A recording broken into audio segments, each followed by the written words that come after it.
Il est bizarre ton marque-page. C'est pas un marque-page ça, Pétri. C'est ma baguette magique. Et là, je suis en train d'apprendre un nouveau sort. Hein? Attends, genre toi tu es une vraie sorcière?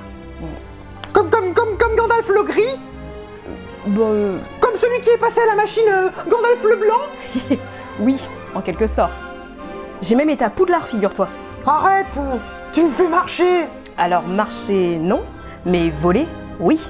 Regarde donc ce que je viens d'apprendre. Wingardium Leviosa.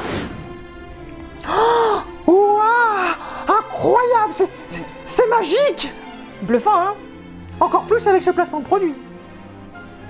Et nous sommes en train d'écouter la fameuse bande originale de Harry Potter à l'école des sorciers, réalisée par Chris Columbus et sortie en 2001. J'étais même pas née. Eh ben moi, si moi aussi j'étais. Adaptation de la fameuse œuvre littéraire écrite par J.K. Rowling, il faut savoir que le premier film de cette saga a eu 3 titres différents. Ah ouais?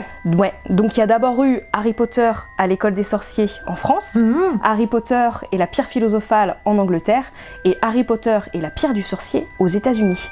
Et Harry Potter pour les Bretons. Oui, mais demi-sel. Bien sûr.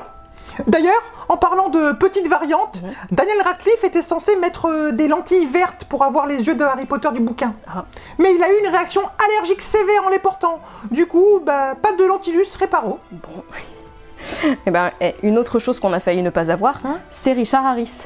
En effet, l'acteur emblématique qui joue Dumbledore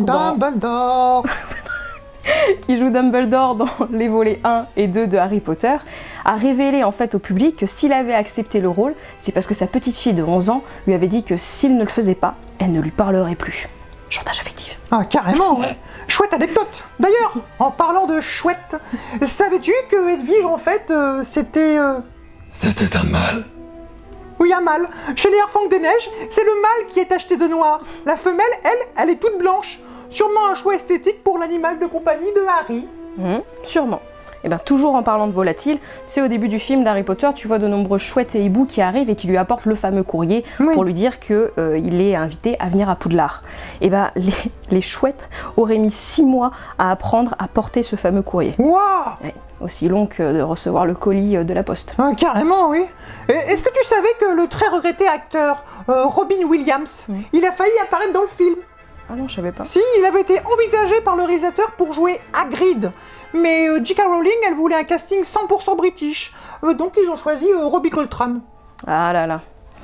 Tout un roman ce film. Et d'ailleurs, en parlant de bouquins, tu sais, dans le bureau de Dumbledore, tu vois plein de vieux grimoires à l'intérieur. Et en fait, ce sont des annuaires téléphoniques. Non. Mais si. Et en fait, pour que ça se donne cet aspect aussi réaliste, pour faire l'aspect du vieux grimoire, ils les ont customisés, puis ils ont mis de la poussière dessus. Waouh! Et oui.